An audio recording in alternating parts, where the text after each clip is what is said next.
first of all,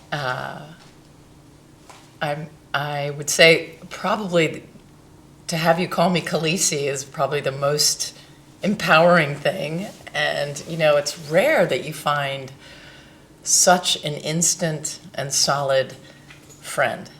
And when I met you the first time with Moose, my 200-pound St. Bernard, I would say that it was instant. And I think that's what brought us together, strangely, but I think what has made us kindred spirits if it's a creative process or in sharing a little bit of kind of a nice, wacky, crazy power, strength. You with your vision for everything artistic and maybe allowing me to express some of the visions and hopes I have, but in a different medium, in writing, and always promoting this belief that I can do it, that I can actually make something happen. And I think that that's a support that it's almost like a mentoring, a friendship, a brother, a sister, everything. It's all, it's every positive person wrapped up in one, and they're so rare and so beautiful that I hope you know how much I love you. And that's how I got here. And I will never move out of this chair.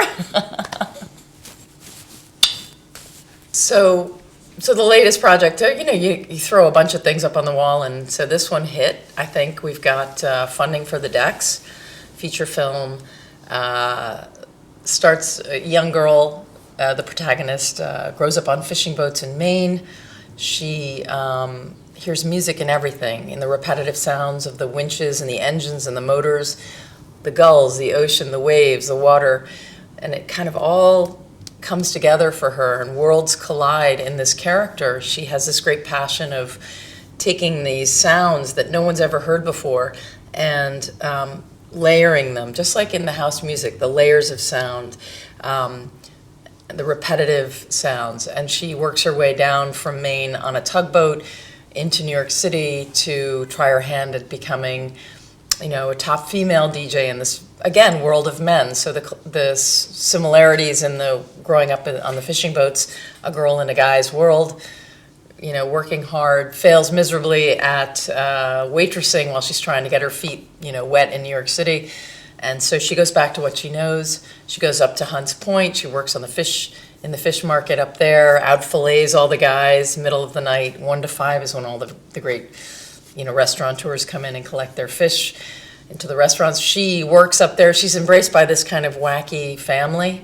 And while she's working, she works her way into the underground music scene. And she kind of always making sound clips of sounds that nobody's ever heard. The tug of the tugboat, a line straining in the water, things no one's ever heard, and she layers that into her own personal, unique sound.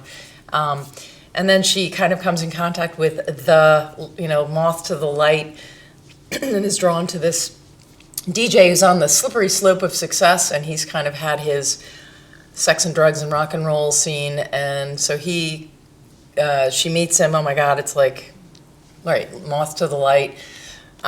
She falls for him. She gives him her set. He steals the set and calls it his own. And it's kind of this coming into her own, as there's sort of this third party, this third character, Tristan, who sees her for who she is and is able to kind of get her sound heard. And it's really her story. It's kind of what Eminem did to rap meets The Perfect Storm meets Flashdance.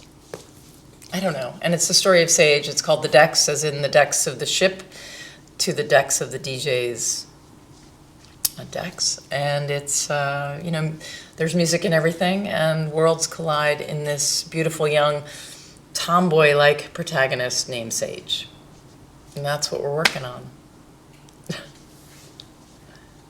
Sage is she's an amalgam of many people. I mean, my mom, greatest fisherman I know, quite famous for her skills And my cousin, she was a great lobsterman in Maine, and my aunt, and there's just a ton of really cool, strong women. And, you know, it's this sort of wonderful role model. I think there's a hard scrabble, you know, rugged toughness to her, and she, you know, she holds her ground. And, you know, the people of Maine, where she comes from, you know, they're very grounded, and they're rough and tough, but they're, you know, with hearts of gold.